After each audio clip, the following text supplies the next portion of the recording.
রাষ্ট্রপতি যদি নিজে কিছু প্র্যাকটিস করতে চান, নিজে যদি ক্ষমতার ব্যবহার করতে চান, তার হাতে ক্ষমতা আছে।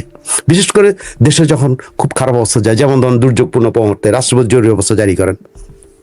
5ই আগস্ট ছিল দুর্যোগ মুহূর্ত, তিনি জরুরি অবস্থা জারি করতে পারতেন। শুধু একটা টেলিফোনে উনি প্রাইম মিনিস্টার, ওনার দায়িত্ব ছিল প্রাইম মিনিস্টারকে বাঁচানো, ওনার হাতে সবকিছু ছিল। কিন্তু উনি কি করেছেন? উনি ছেড়ে দিয়ে কেন্দাবাজি না, উনি খুব অনেকগুলো অন্যায় কাজ করেছেন।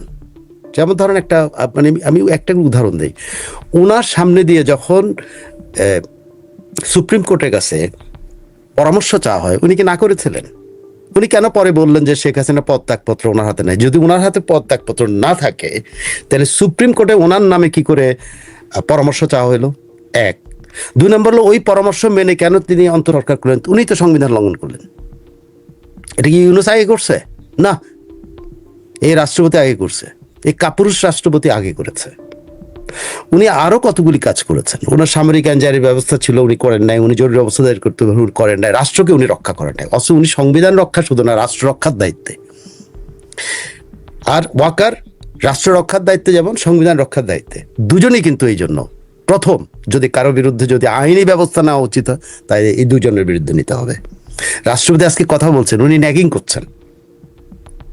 ওনার ছবি সরানো হয়েছে, উনি ন্যাগিং করতেছেন না, ছবি সরানো হয়েছে, উনি খুব মন খারাপ হয়েছে। কিন্তু আমি আপনার আজকে ইনফরমেশন দিই, 5 তারিখ রাতের মধ্যে 80% দূতাবাস থেকে রাষ্ট্রপতির ছবি চলে গেছে, বঙ্গবন্ধুর ছবি সরিয়ে দেওয়া হয়েছে।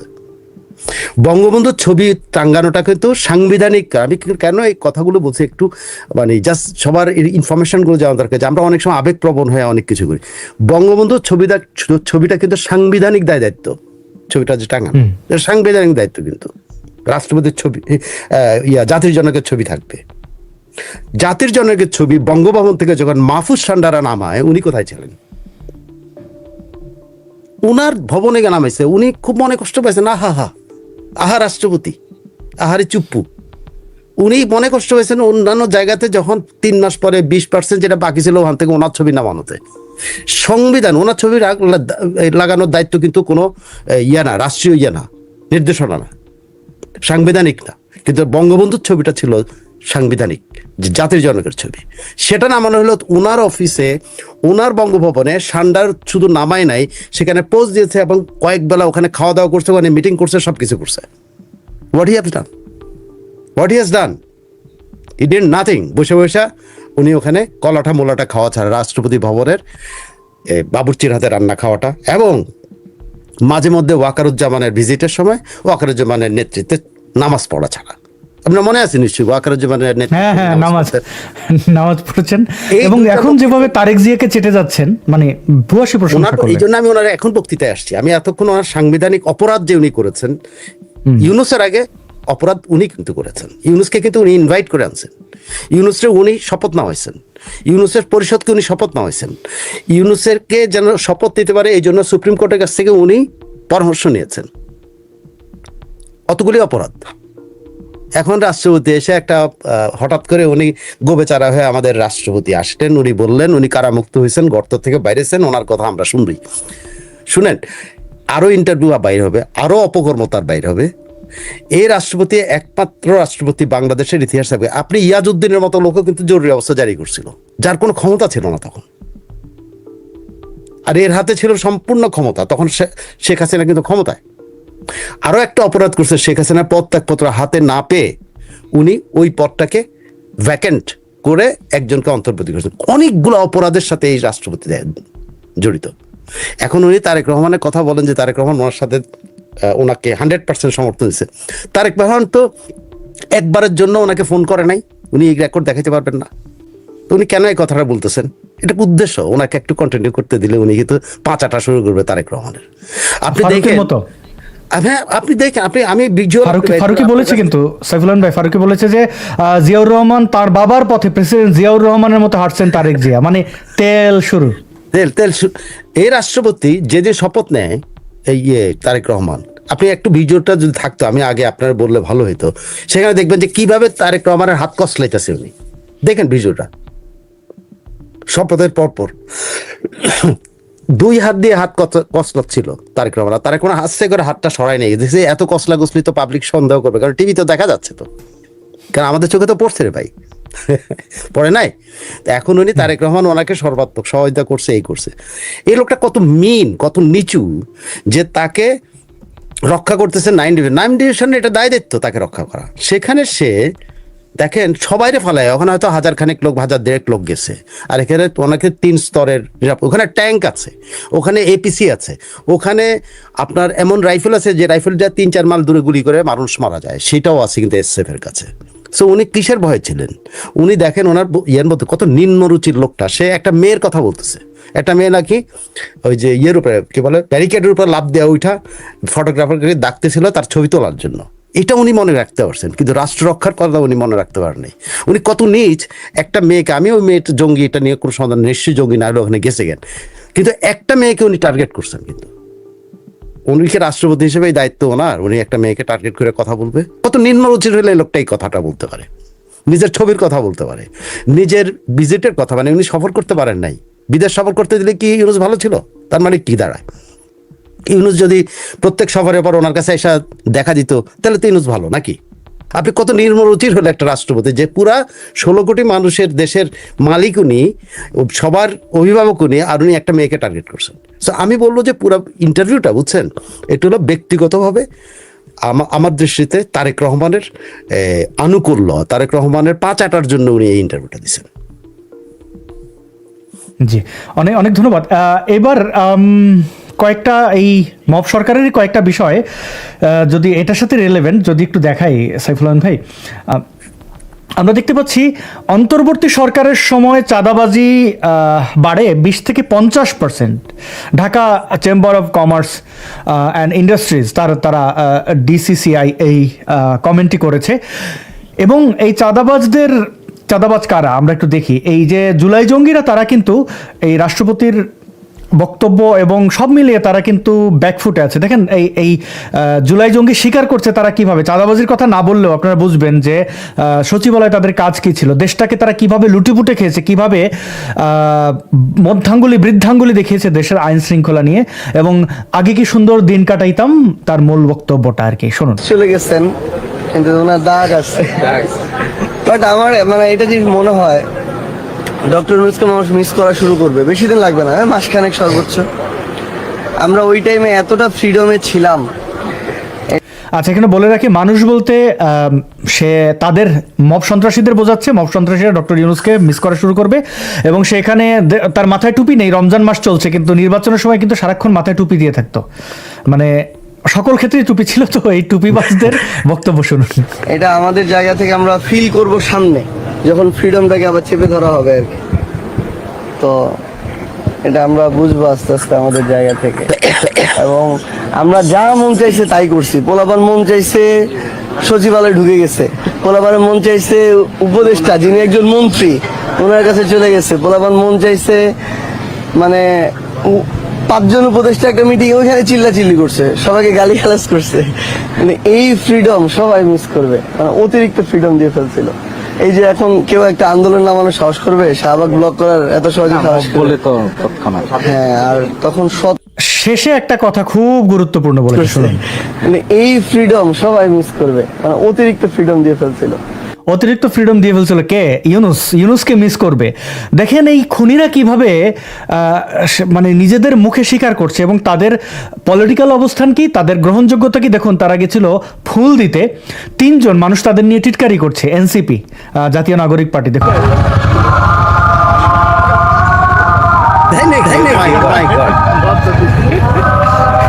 জাতীয় নাগরিক পার্টি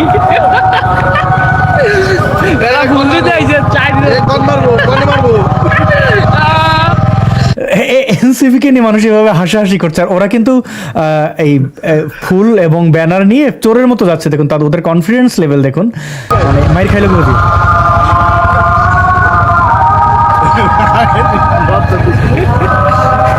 জাতীয় নাগরিক পার্টি। জি, সাইফুল আলম ভাই, আমরা দেখলাম যে অবস্থা তাদের এই জাতীয় নাগরিক, তাদের ওস্তাদ ইউনূস এবং রাষ্ট্রপতির এই বক্তব্য সব মিলিয়ে তো এই গ্যাং যেটা রয়েছে, অর্থাৎ জামাতের বি টিম এবং ইউনূস সহ, এরা তো বিপদেই পড়ছে নাকি? আপনার কি মনে হয়? শোনেন, যেটা বিপদ বলতে যেটাকে বোঝায় সেটা আমি জানি না বিএনপি কোন দিকে যাবে, তবে সামাজিক বিপদ তো অবশ্যই। আপনি ইউনুস যেখানে যাবে সেখানে হ্যাকলিং এর শিকার হবে, ইউনুস যেখানে যাবে সেখানে মানুষ দূরের থেকে চিৎকার করবে এই ইউনুস চাকে ডাক দিবে। ইউনুস যেখানে যাবে এবং ইউনুসের সাঙ্গপাঙ্গ যে কোনটাই তো এখন গর্ত থেকে বেরোতে পারতেছে না। আপনি দেখছেন কোনটা গর্ত থেকে গত 5 দিনে বেরিয়েছে?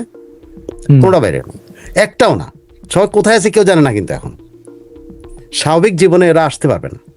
এদের যেখানে পাবে মানুষ জিজ্ঞেস করবে যে এই গায়ে হাত তুলবে না হয়তো, কিন্তু যেখানে যাবে, বিশেষ করে আমাদের ধরেন আসিফ নজরুল, সেই ইউনিভার্সিটিতে রাস্তায় আর কোনোদিন হাঁটতে পারবে? মানে কালো গ্লাস ঢাকা গাড়িতে চড়া ছাড়া কোনো একটা আমাদের সজ্জন কি বলে অর্থমন্ত্রী, অর্থ উপদেষ্টা ছিলেন কি বলে সালেউদ্দিন, তিনি তো বাজার করতে যাইতেন। আমরা তো তার বাজারের গল্প শুনেছি, উনি কোন ডাল পছন্দ করেন, কোন ডাল কিভাবে রান্না করতে হয় ওগুলো জানতেন উনি, এবং সেগুলো সেই হিসেবে উনি ডাল করতেন। আর কোনোদিন সালেউদ্দিন সাহেব বাজারে যায় ডাল কিনতে পারবে? যে ডাল বিক্রি করবে ওর প্রথম জিজ্ঞেস করবে যে আপনি তো ডালকে ধ্বংস করছেন ভাই, ডাল কেনার কথা বলতেছেন, ওই যে সবজি উপদেষ্টা, মানে যে সবজি ঠিক আছে আলু পেঁয়াজ ছাড়া বলবো না, তাদের কথা বাদ দেন, তাদের নামে এরে ওরে দিয়ে আনাইলো। কিন্তু 21শে ফেব্রুয়ারির সময় আমাদের এখানে মন্তব্য করেছেন বেলা যে 21শে ফেব্রুয়ারির সময় তো ইউনুস ঢাকায় ছিল, কিন্তু সে তো শহীদ মিনারে যায়নি, আমি দেখিনি, আপনি দেখেছেন? না না, তো বিশ্বাসই করে না রে ভাই।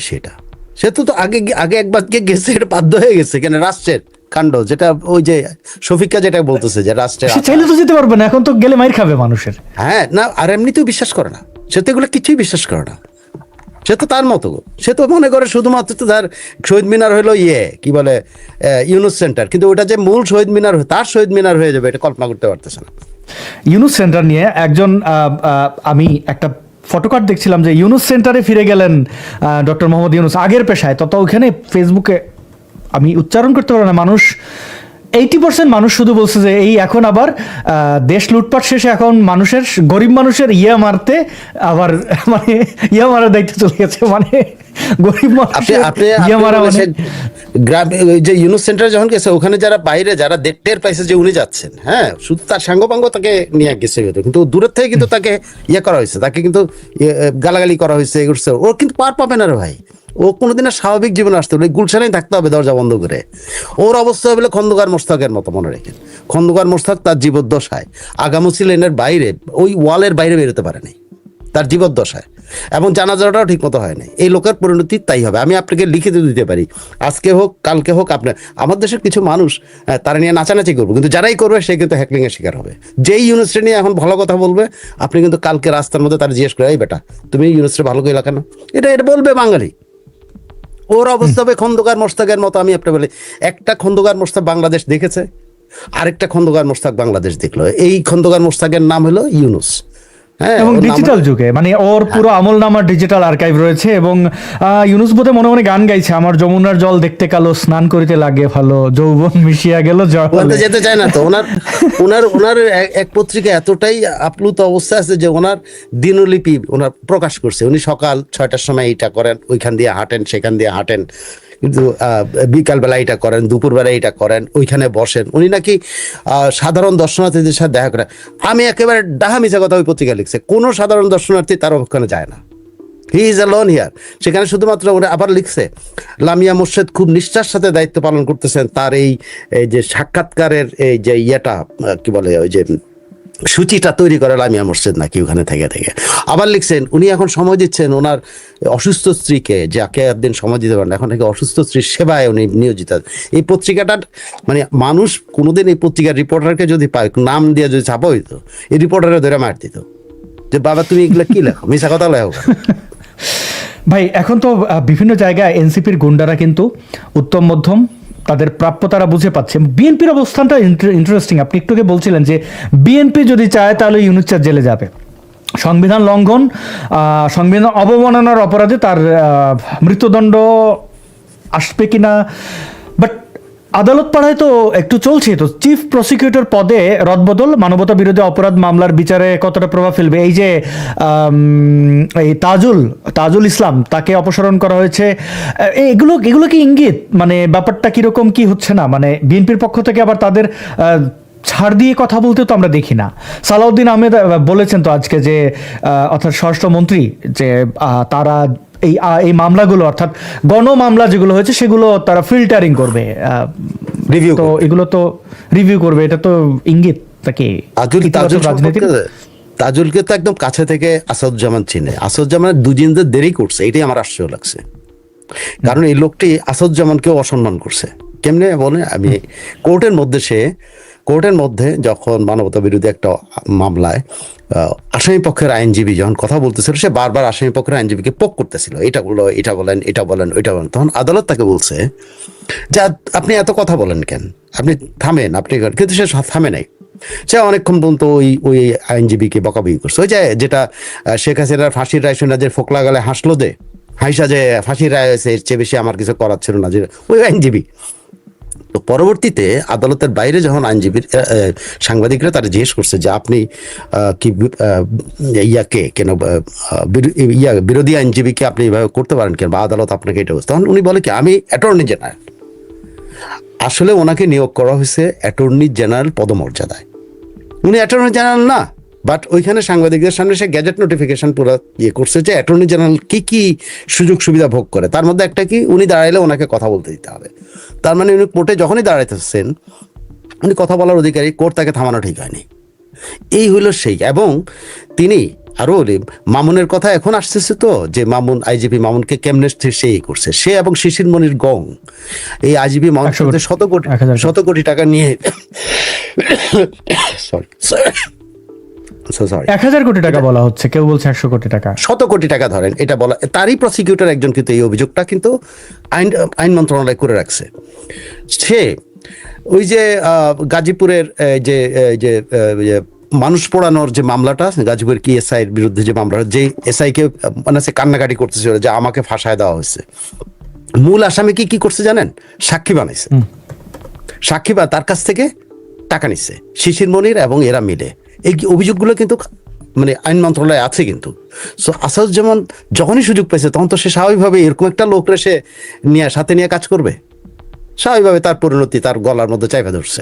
এখন কথা হচ্ছে তারে বিচারের আওতায় কেমনে আসবে, কে করবে, একে তো বিচারের আওতায় আনতে হবে। কারণ কি করে উনি যে লোকটা হত্যাকাণ্ডের জন্য যে মামলা, সেই মামলা যার সরাসরি নির্দেশের কথা বলা হয়েছে, সে লোকটা কি করে রাজসাক্ষী হলো, এবং কোন ইয়া ছাড়া কোন।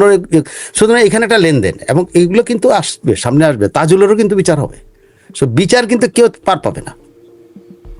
জি, আমাদের এই মুহূর্তে প্রায় 5000 লোক দেখছেন ফেসবুক ইউটিউবে মিলে। আপনাদেরকে অনুরোধ করবো যে আপনারা অনেকেই এর জল্পনা কল্পনা করছিলেন যে বিচার প্রক্রিয়া কেমন হবে, বা বিশেষ করে সাংবিধানিক যে সর্বোচ্চ পদটি অর্থাৎ রাষ্ট্রপতির এই বক্তব্যের পর কি পরিবর্তন হচ্ছে। দিন দিন আমি তো দেখতে পাচ্ছি যে আকাশ পরিষ্কার হচ্ছে। কয়েকটি কমেন্ট পড়ি। আপনি নাস্তিক থেকে রাজনীতিবিদ হয়ে গেলেন। ভাই না, আমি রাজনীতিবিদ থই না। আর নাস্তিক বা আস্তিক, মুসলমান, হিন্দু, বৌদ্ধ, খ্রিস্টান, এটা আপনার একান্তই ব্যক্তিগত বিষয়, সেটার সাথে দেশমাতৃকার কোনো সম্পর্ক নেই। এই বাংলাদেশ স্বাধীন হয়েছে এই সকল ধর্মহীনদের সমন্বয়ে। তো এইভাবে কারোর ধর্ম পরিচয় বা অবিশ্বাস নিয়ে কথা বলা আমি মনে হয় রাষ্ট্রপতির উচিত বিএনপির কাছে আত্মসমর্পণ না করে নিজ থেকেই বিদায় নেওয়া। ওই ব্যক্তিত্ব তার থাকলে তো হয়েছিল। শেখ হাসিনা যদি ওইরকম ব্যক্তিত্ববান লোকদেরকে ওই ওয়াকারকেও ওইরকম ব্যক্তিত্ব, মানে ওয়াকারের জায়গায় ব্যক্তিত্ববান কাউকে দায়িত্ব দিতেন সেনাপ্রধানের, তাহলে এই বিশৃঙ্খলা তো হতো না। আবার এই যে ডিবির এত বড় গুন্ডা হারুন, সে যদি এই পোলাপানগুলোর ভাতের হোটেলে নিয়ে পশ্চাৎদেশ লাল না করে দিত, তাহলে আজকে সার্জিস এই নাহিদেরা এমপিও হতে পারতো না, এই আলোচনা আসতো না। এবং চুপ্পুর কথা আর কি বা বলবো, এগুলো শেখ হাসিনাকে জিজ্ঞেস করেন। 21শে ফেব্রুয়ারিতে ইউনুস ঢাকাতেই ছিল, এই প্রশ্নটি আমরা নিয়েছি। তারপরে হচ্ছে রঞ্জিত, তিনি বলছেন যে ইউনুস ছাড়া আরো একজন মোস্তাক আছে, সেনাপ্রধান ওয়াকার, আপনার সাথে দ্বিমত করার সুযোগ নেই। খুব সুন্দর আলোচনা বলেছেন। তারপরে কমেন্ট এসেছে, অপেক্ষা আছে 26শে মার্চের, সেদিন সাদা শকুন শফিক কি করে তা দেখার খুব ইচ্ছা আমার। 26শে মার্চ সে যাবে না, এটা মোটামুটি নিশ্চিত। তারা 21শে ফেব্রুয়ারি দিয়ে শুরু করতে চেয়েছিল, কিন্তু ওই বদ সাংবাদিক প্রশ্ন করায় দেখলেন না কিভাবে খেপে গেল, এই ধরনের প্রশ্ন কেন। তারপরে করবি তিনি কমেন্ট করেছেন যে সুদখোর বাটপার পুলিশ হত্যাকারী তালেবান শয়তান মহামব ইউনুসের ফাঁসি চাই। তারপরে মন্তব্য এসেছে আসাদ ভাই চিন্ময় প্রভুর মুক্তি হবে কিনা এটা সাইফুল রহমান ভাইকে জিজ্ঞেস করব, এই কমেন্টটি রাখলাম। তারপরে ইউনুসের কাশিমপুর কারাগারের রাষ্ট্রপতি করা হোক, ভালো প্রস্তাব, এটা হতেও পারে, অসম্ভব কিছু না। তারপরে সাইফুল রহমান ভাই বাংলাদেশের ইতিহাসে সবচেয়ে বড় গোলামের চুক্তি করেছে মহা ইউনুস, মবদের ওস্তাদ বাবা পিতা মব পিতা ইউনুস, এটার সাথে দ্বিমত নেই। সাইফুল রহমান ভাই দুইটা এই যে ভণ্ড বদমাশ ইউনুস তার যে গোলামি চুক্তি এটা নিয়ে একটু যদি বলতেন। আর হচ্ছে যে আরেকটা হচ্ছে যে চিন্ময় কৃষ্ণ দাস তিনি 1.5 বছরের বেশি সময় ধরে বিনা অপরাধে বিনা বিচারে জেলে রয়েছেন। তার আগের মামলার জামিন হয়ে গেছে, দেশদ্রোহিতা ওই যে পতাকা কেটে আনিয়েছে ওইটা তাকে আসামি করা হয়েছে। আবার পরবর্তীতে তিনি পুলিশ কাস্টাডিতে তিনি জেলে কোর্টে অবস্থান করছেন। সেই সময়ে একজন বটতলার উকিল আইনজীবী আলিফ গেছিল হিন্দুদের মারতে, পায়না খুঁজে চট্টগ্রাম সেই আদালত পাড়া থেকে একদম নিচে গিয়ে মেথর পাড়ায় গিয়ে মেথরদের মারতে গেছে, মারামারির মধ্যে সে মরে গেছে। তাই সেই মামলায় আসামি করা হয়েছে চিন্ময় কৃষ্ণ দাসকে। তিনি জেলে রয়েছেন, তার কি মুক্তির জন্য কোনো সম্ভাবনা আছে, সামনে হতে পারে নাকি? হিন্দু ধর্মাবলম্বীদের কি করা উচিত? শিগগিরই আমি শিওর যে শিগগিরই উনি মুক্তি পাচ্ছেন, কারণ তাহলে এটা হিন্দু ধর্মাবলম্বীদের জন্য একটা বড় নিউজ। মামলা রিভিউ করা হচ্ছে, যে মামলাগুলি এরকম গণমামলা, যে মামলাগুলিতে উদ্দেশ্য প্রণোদিতভাবে মানে অপরাধের কোনো ইয়া ছাড়াই, প্রমাণ ছাড়াই যাদেরকে এইভাবে আটকে রাখা হয়েছে, এই কেসগুলি খুব দ্রুতই কিন্তু সামনে চলে আসবে। আপনি কালকে থেকে অনেকগুলো চমক দেখতে পাবেন, কালকেও কিন্তু একটা বড় চমক হতে পারে, দেখা যাক। এখন এরকম চমকগুলি কিন্তু আসবে। সো এটা টেস্ট কেস, এটা কিন্তু টেস্ট কেস হিসেবে, এবং যিনি এটা করতে যাবেন কালকে বা অবশ্য যেদিনই যান তিনি যাচ্ছেন, কিন্তু এটা কিন্তু টোটাল আন্তর্জাতিক মিডিয়া এটা কিন্তু নজরে রাখবে, কারণ সে একজন আন্তর্জাতিক ব্যক্তিত্ব। সো এই আন্তর্জাতিক ব্যক্তিত্বর সাথে কি হয় দেখেন, এরপরই বোঝা যাবে সরকারের গতিধারাটা কি, এটা কিন্তু ক্লিয়ার হবে কালকে কি হিয়ারিং আছে চিন্ময় কৃষ্ণ দাসের? আমি এক্স্যাক্টলি জানি না, তবে অনেকগুলো আছে। প্রিয় হিন্দু ধর্মাবলম্বী বন্ধুরা, যারা আপনাদের ধর্মগুরু চিন্ময় দাসকে কোর্ট ছাড়া হবে না, কোর্টে যেদিন যায় সেদিন কিন্তু একটা বড় টেস্ট কেস এটা একটু নজর রাখবেন। জি, আপনারা যার যার জায়গা থেকে একটু সোশ্যাল মিডিয়ায় অ্যাক্টিভ থাকতে পারেন, অন্যদের অ্যাক্টিভ করতে পারেন যেন দাবিটা স্ট্রং ভাবে হয়। এবং আপনারা জানেন সাইফুল রহমান ভাই খুব মানে না জেনে শুনে বা প্রিসাইজ উত্তর ছাড়া দেন না, অনুমানের উপরে কথা বললেন না। তো এটা আপনাদের জন্য ভালো সংবাদ। আপনাদের মধ্যে যারা চিন্তিত চিন্ময় কৃষ্ণ দাসকে, তাদেরকেও আপনারা এই সুখবরটি দিতে পারেন যে খুব শীঘ্রই তিনি মুক্তি পাবেন। এরপরে বলা হচ্ছে যে এই যে এই যে মব ইউনুস, তো এই মব ইউনুসের ব্যাপারে যে গোলামের চুক্তি, বড় গোলামের চুক্তি করেছে কিনা, এটা দিয়ে যদি আমাদেরকে শেষ করতেন, বা অন্য কোনো বক্তব্য থাকলে আমরা একদম শেষের দিকে বলেন। আপনি একটা ভিডিও দেখাচ্ছেন যে 4 জনের, আমি ওইটা অনেকক্ষণ অপেক্ষা করছিলাম, তারপর আপনি যেহেতু জিজ্ঞেস করেন না, তারপর আমি বলে যে 4 জনের এনসিপিটা দেখে আমার খুব হাসি পেয়েছিল, আমার কাশি উঠে গেছিল, এত হাসি পেয়েছিল। তাহলে চলুন পাশে এটা চলুক। হ্যাঁ, আমরা একটু পাশে এটা দেখি, যে আপনি বলতে থাকেন। তো আমি যেটা করছি, আপনি খেয়াল করছেন কালকে রাতে কি হয়েছে? কালকে সন্ধ্যায় মোহাম্মদপুরে কিন্তু একজনকে কিন্তু গণপিটুনি দেওয়া হয়েছে, দেখছেন ওটা? গণপিটুনি না, তাকে চাকু মানে কোপানো হয়েছে আর কি। না, গণপিটুনি কোপানো হয়েছে, একটা দুটা কোপ, কিন্তু গণপিটুনি তাকে দেওয়া হয়েছে। তার সঙ্গী সাথী সব পালা গেছে, যে সঙ্গী সাথীরা পরে কিন্তু ইন্টারভিউ দিছে, ওরা কিন্তু তারা ফালাইতে পালা গেছে। মানে প্রেসার গ্রুপ সাবেক প্রেসার গ্রুপকে ধরেছে। এখন এই ঘটনাগুলো ঘটবে। এবং তারও একটা মজার ব্যাপার, শিবিরের ড্রেস পরে ওরা করছে। কি ড্রেস? বোরকা পরে আসছে। হ্যাঁ, বোরকা পরে মারছে। শিবিরের ড্রেস, শিবিরের তো এটা জাতীয় ড্রেস না। আপনি শিবিরের মেয়েরাও একই ড্রেস পরে, ছেলেরাও একই ড্রেস পরে। শিবির যেগুলো প্রকাশ্য না, যেগুলো লুঙ্গির তলা, সবগুলো দেখবেন যে এই আগে হেলমেট পরতো, এখন বোরকা পরে যায়, ওরে মার দিছে। এখন শিবির মারছে কিনা এটা কইতে পারতেছে না। সেখানে দেখলাম যে সামান্তা শারমিনের গর্জন আমরা শুনতে পাইতাম। আপনি ভিডিওটা যদি পাইতেন, আপনি আশ্চর্য হন। ওখানে দেখলে সামান্তা শারমিন ওখানে বিড়ালের মতো পেছনে লুকে আছে, সেও ভয় আছে যে তারে আবার কেউ তখন করে কিনা, হামলা করে কিনা। হ্যাঁ, মানে আমি দেখলাম যে এই ইঁদুরগুলি গর্তে ঢোকা শুরু হয়েছে, এবং এই যে 4 জনটা দেখার পর আমি প্রচন্ড হাসি পেয়েছে। ওখানে যে একজন লোকও ছিল না, যারা তার এবং এদেরকে নিয়ে মানুষ, সাধারণ মানুষ বুলি করতেছে, দেখেন সাধারণ মানুষ এদের নিয়ে বুলি করতেছে, দেখেন দেখে যে পারলে কিছু কর। অনেক অনেক প্রেশার। তার উচিত ছিল হলে এরকম হাসাহাসি না করে গোটা কানের পাড়ে যায় দুটা চোর মারা, যে তোরা আমাদের দেশটারে কি করছো, আগে আয় দেখে আমাদের উত্তর দিয়ে যায়। হ্যাঁ, এদের এর শুনেন মবের কি দেখছে ও? ভাই এই চারজনের কিন্তু ওই ব্যানার দিয়ে পেঁচানো যাইতো, হ্যাঁ, প্যাক করে ব্যানার ফেলা। দিয়ে পেঁচা গাছের সাথে বাইন্ধে রাখতে পারতো। ওখানে তো অনেক গাছ আছে, আমাদের শহীদ মিনার এলাকায় কিন্তু অনেক গাছ আছে, গাছের মধ্যে কিন্তু বাইন্ধে রাখতে পারতো, 4টা তো মাত্র। জি, এটি ইন্টারেস্টিং। হ্যাঁ, আপনি বলছিলেন এই মব সন্ত্রাসীদের কথা। হ্যাঁ, তো আমি যেটা বলছি, দেখেন এরা মব সন্ত্রাস করছে, মানুষকে করছে, আস্তে আরেকটু দিন যেতে দেন, আরেকটু আমি চাই না মব হোক, আমি অবশ্যই চাই না বাংলাদেশে আর কোনো অস্থিরতা হোক না। এই যে কোপাইছে বা বোরকা পরে যায় পিটাইছে, আমি মোটেও চাই না। আমি বিশ্বাস করুন ঘৃণা করি, কিন্তু করলে কি, যখন এদের সম্পর্কে আবার যখন কথাগুলি শুনি তখন আমার হাসি পায়। যখন আমি সামান্তা জার্মিনিরে দেখলাম সে বিড়ালের মতো লুকাইতেছে, সে কিন্তু ক্যামেরার সামনে আসতে চায় না, সে লুকায় এখানে, মানে তারা যেন ধরা না হয়, এটার জন্য সে অনেক চেষ্টা করছে। তো এই অবস্থা তাদের দাঁড়িয়েছে যে তাদের এখন লুকাতে হচ্ছে। সো এরা লুকিয়ে কোথায় যাবে? সবগুলি কিন্তু এগুলো ঘরের ভিতরে ঢুকবে, পরে কোনো এক সময় যদি বেরিয়ে আসতে পারে। তবে আমার মনে হয় আমাদের এই জাতি, অ্যাটলিস্ট আমি একটা বারবার বলি, আমরা মুক্তিযুদ্ধের সময় যারা আমাদের রাজাকারি করছে, আলবদর ছিল, জামাতের আমরা তাদের কিছু করতে পারিনি। এটা আমাদের আগের জেনারেশন, আমার বাপ দাদার জেনারেশনের এটা চরম ব্যর্থতা ছিল। আমি বলবো যে তারা এই লোকগুলিকে তারা শাস্তি দেয় নাই, এই লোকগুলির কিছু করে নাই। কিন্তু এইটা মোক্ষম সুযোগ আসছে আমাদের সামনে, আর যেন কোনোদিন আমাদের স্বাধীনতা নিয়ে কথা না হয়, আমাদের মুক্তিযুদ্ধ নিয়ে কথা না হয়। এই জেনারেশনটা, যে জেনারেশন এই কাজ করে, এদেরকে চিহ্নিত করে, এদের সকল ভিডিও আছে, এটা ডকুমেন্টেশন আছে। যেহেতু ডকুমেন্টেশন আছেন একদম টোটাল, আমি শুনেছি আওয়ামী লীগ ইউনিয়ন পর্যায় থেকে সর্বত্র যারা নির্যাতন করেছে তাদের তালিকা করেছে। কিন্তু আমি মনে করি যারা লাল সন্ত্রাসী ছিল, যারা এই লাল বদরি করছে, প্রত্যেককেই চিহ্নিত করা উচিত। এটা আমাদের শেষ সুযোগ আমাদের দেশটা রক্ষা করার জন্য, যাতে আর কোনোদিন আমাদের দেশের স্বাধীনতা নিয়ে কথা না বলে, আর কোনোদিন আমাদের জাতির জনক নিয়ে কথা না বলে। নাহিদ ইসলামদের মতো চেহারাগুলোকে আমরা কারাগারের ভিতরে দেখতে চাই। এই জন্য রাষ্ট্র হিসাবে বিএনপির কাছেও আমার আবেদন, আপনারাও যদি ভবিষ্যতে রাজনীতি করতে চান বাংলাদেশে, এই লাল বদলিত করেন এবং এদের তালিকা করেন, এদের তালিকা করে এদেরকে রাষ্ট্রীয় সুযোগ সুবিধা যা ওরা নিচ্ছে সবকিছু থেকে এদেরকে বঞ্চিত করা। এবং আমার প্রস্তাব হলো এইবারই সুযোগ, এই লাল বদরদেরকে বাংলাদেশের সেকেন্ড ক্লাস সিটিজেন বানাও।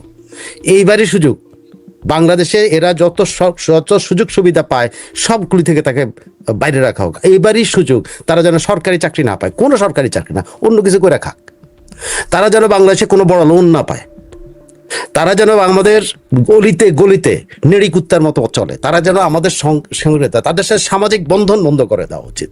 আমাদের এই মানুষগুলিকে যদি আমরা চিহ্নিত করে এই কাজগুলো করতে পারি, বিশ্বাস করেন না আর কোনোদিন কেউ সাহস করবে না বাংলাদেশের দাঁড়ায়া যে জাতির জনক কে, আমি মানি না, স্বাধীনতা কি আমি মানি না, জুলাই হলো আমার স্বাধীনতা। এই জুলাই স্বাধীনতা এদেরকে একেবারে second class, third class, fourth class নাগরিক করে এদেরকে, সেটা সংস্কৃতি অঙ্গনে হোক, সেটা সাংবাদিক অঙ্গনে হোক।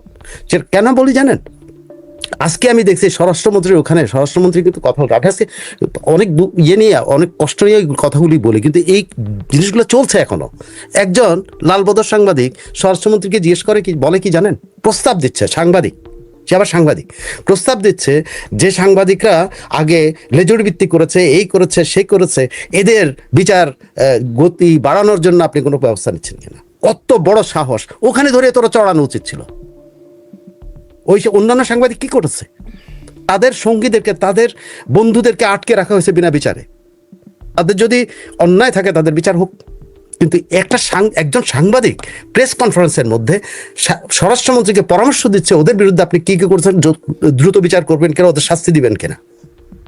এখনো আছে, কিন্তু এগুলার ধরে ধরে এগুলোকে চিহ্নিত করা উচিত যেখানে পাওয়া যায়, এবং এদেরকে এদের তো প্রেস কনফারেন্স থেকে বের করে দেওয়া উচিত ছিল। আমি স্বরাষ্ট্রমন্ত্রীর কাছে আহ্বান জানাবো যে উনি যদি কখনো এই আমার কথাগুলো শোনায়, এরকম লোকদেরকে বের করে দেওয়া, বিচার তার আইনের অধীনে চলবে। কিন্তু আপনি অন্যায় করতেছেন, আবার একজন প্রস্তাব দিচ্ছে অন্যায় করার জন্য, তাকে আপনি প্রশ্রয় দিচ্ছেন। আপনি স্বরাষ্ট্রমন্ত্রী, আপনি আইনের আওতায় একজন অন্যায় করার জন্য প্রস্তাব দিচ্ছে, তাকে আপনি আটক করা উচিত ছিল। আমি আসতে দেখলাম এত সাহস এদের, আনফরচুনেট।